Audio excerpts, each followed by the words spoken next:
Ladies and gentlemen, welcome to the first episode of the Raider Way podcast, sponsored by S.H Carter here at Greenville High School. And this is Coach Yates, and this is just a new podcast we're getting started in the athletic department to bring a spotlight to our student athletes and highlight our sports programs and the coaches and all the accomplishments. And we're going to highlight the football side of things today.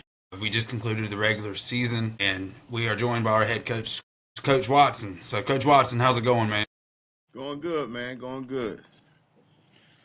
Another Good. great So, day here in just for Raiderville. that's it, man. Raiderville, Coach Watson. Just for anybody who maybe doesn't know too much about you, like, what's your background like? Where have you coached at? Where'd you grow up? Just some basic stuff get out of the way for the listeners. Yeah, man. I'm from Greer, South Carolina. Played high school ball there. Coached at various places. Coached at Greer, J.L Mann, PR, St. Joe's, and of course I coached here for 7 years before, from 2007 to 2014. Coached football and wrestling here. Really got my start as a coach here at Greenville High. So. That's awesome, man. And you came from the crosstown rival, man. What was that transition like for you, going from building a program at J.L Mann that hasn't had the best success to where y'all had some really good teams and really good seasons your last couple of years there, and building a program, and how do you see that translating into Greenville? We've had some experience doing that, so coming here and taking over this program and trying to kind of get it back to its rightful place. Obviously it's a challenge, but we have a blueprint for it. So, a whole lot different situation than I walked into at Mann, where he was kind of literally building it from scratch. Obviously we still putting our own blueprint on stuff here, but having had that experience already in building a program, it kind of helps you out a whole lot, knowing how to go about doing that, taking part of that process again. Yeah, absolutely. What would you say? What are your thoughts on the season? Like, what's your first season been like here at Greenville as the head coach, and how has it changed from 2014 to now? It's changed quite a bit. Obviously, back in those days, obviously the game has changed. Number one, kids, I don't feel like they hardly ever change. I think our society's kind of changed, so. Kids are a little bit more sensitive now than they were back then. So obviously you kind of have to adjust your approach, and and how you kind of guide kids, and how you discipline kids, and even how you teach them. So those things kind of change. But in terms of transitioning from there to here, kids are kids, man, no matter where you go. If your heart's in the right place, if it's definitely your calling, if it's something that you feel like you're called to do, then, transition, and the building doesn't change on what your purpose is as a coach. So yeah, absolutely. What you brought a lot of your staff with you from Mann. Just talk, if you don't mind, talk to us a little bit about your staff. And you ain't got to get into too specifics, but just highlight maybe some guys and your staff and thoughts with them and how they've acclimated. Because it's different being an assistant coach as opposed to being the head guy, because typically those guys are maybe a little bit closer with the players and stuff. Yeah, well, the first guy I had to make sure that I brought with me was John Avant, our O-line coach. So, and the whole time while we was at Mann, when we was kind of kicking around the idea of coming here, I made sure to involve him, and felt like he would bring a lot of, and he's a good person, good classroom teacher, good teacher of kids. So it was important that I brought him with me. Of course, I brought Ty Harrison, Nico Ross. We revamped the D team, so I brought a couple of my guys that helped me with the D team at Mann, and obviously we had a pretty good season there as well. Obviously that's the foundation of any program, is your lower level, so kind of built that up. But yeah, we got a pretty good staff, man. It's kind of important to have that continuity and have people with you that's kind of experienced that building process. So all the guys were pretty much on the same page, and of course we got some good holdovers with Corey Carson, and of course, Thurman Evans and Brad Bowen, who I've been knowing for a long time. So, These are all people that I'm pretty familiar with. Building a great relationship with Thurman, and he's learning and doing a great job for us as well. So it's been good. It's been pretty good. It's awesome, and yeah, Coach Coleman, he does a great job with the D team, and Coach Evans, I think he's a rising star. I've told this to Coach Anderson, our AD, multiple times. I think he's one of the best hires he made in terms of trying to get him into a full-time role, in the strength and conditioning, because they spend more time with the athletes than anybody else. That continuity on staff is huge because as much as time as you're with each other. So, man, just real quick, what about the season? What have been your thoughts on the season and how that's went? You started out, lost to Dorman week 1, got on the win streak, and then struggled in some games mid to late season, and then played T.L. Hanna, had them beat. Just talk to us about a little bit of the season for us. Yeah, I mean it's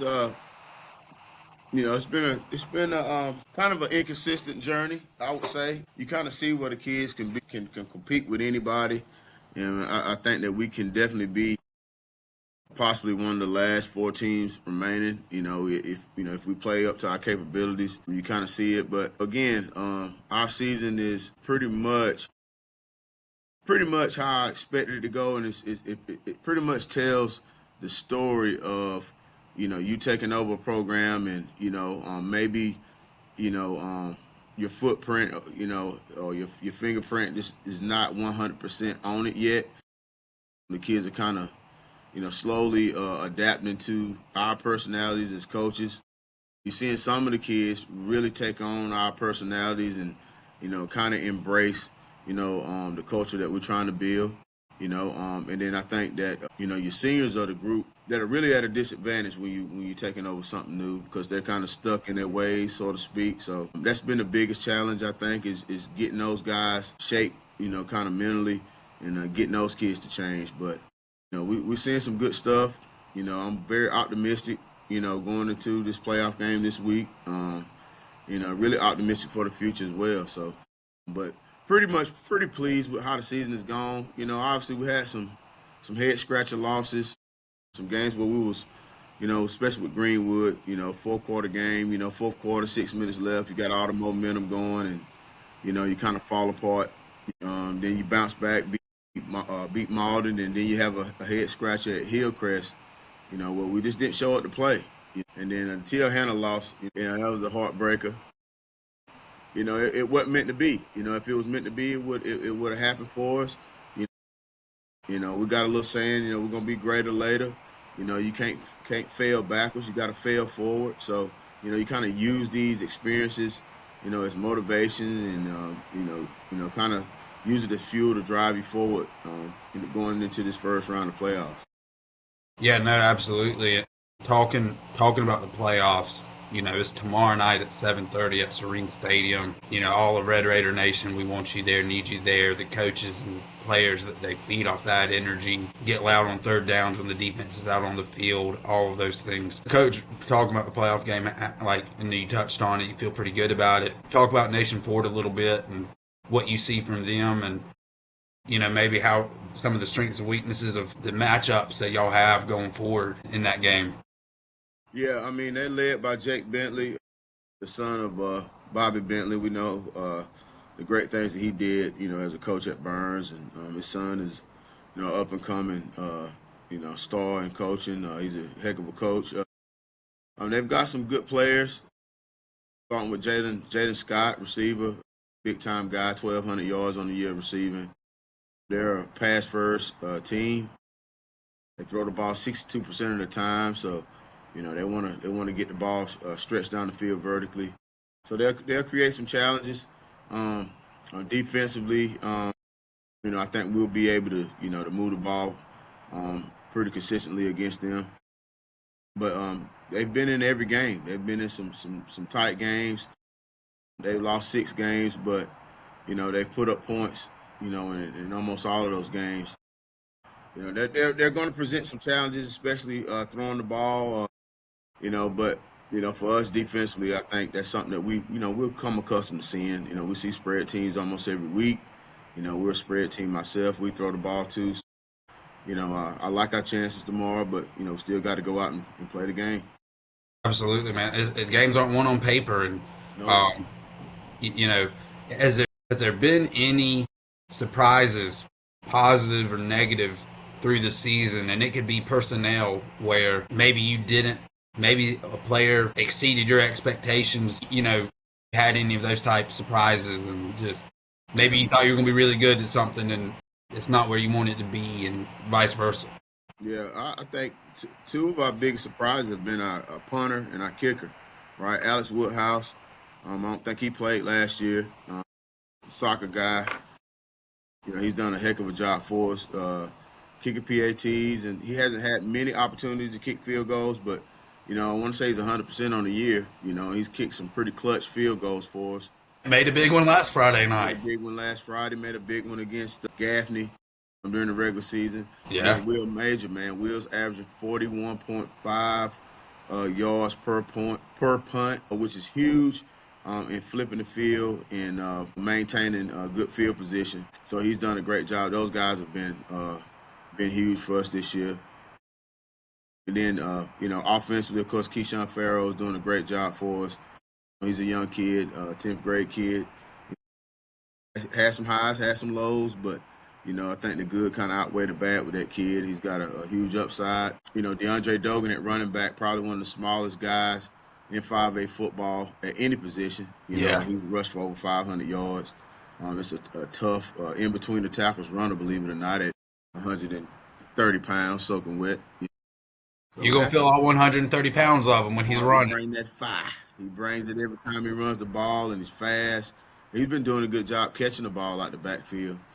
Then really Nuke Shell has been probably the biggest surprise for us because he played defense last year and we moved him to offense, and he's got 40 catches, over 500 yards, and really the last couple of weeks has been kind of a shining light for us in terms of making big plays in the passing games. So those guys are doing a great job for us, man.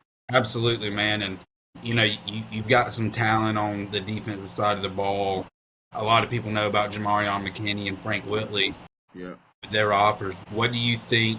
Who are maybe some guys that maybe not everybody necessarily knows about that make a big difference and make that defense kind of go for you? Because that's the identity of your team. Yeah. Kason Carson, I think, has had probably one of the bigger years for a guy. In terms of his development from the summer to now, this summer was rough for him. He got lit up this summer. At cornerback, and he's all of a sudden, after our first week, he started getting some confidence. Obviously, he's a track guy, he's got good speed, and our coach has done a good job with him, and really encouraging him to believe in himself. Now he's sitting at 46 tackles, 8 PBUs, 3 picks, so he's had a real good year, and he's a compliment. Really him and Jamarion complement each other at that cornerback position. And he's got good length, so he's doing a real good job for us at corner. And he's been a pleasant surprise for us. Of course, at linebacker, Harrison Ruth, another youngster, doing a good job for us at wheelbacker. Kind of the guy that, calls all our fronts and coverages and our big communicator on the field. So he's doing a good job, for us. And then Logan Hawthorne, who's starting both ways for us right now at guard and, then at D tackle, at 190 pounds, soaking wet, but just a junkyard dog and a heck of a player. Real life program kid, what you want to build your program around. Yeah. It's like that. Yeah, and I'm not going to keep you too much longer, man. Maybe one or two more questions.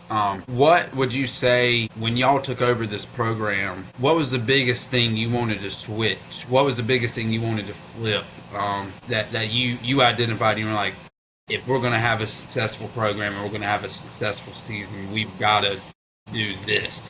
Yeah. What were some of those things? Yeah, number one, you got to have a strong weight program.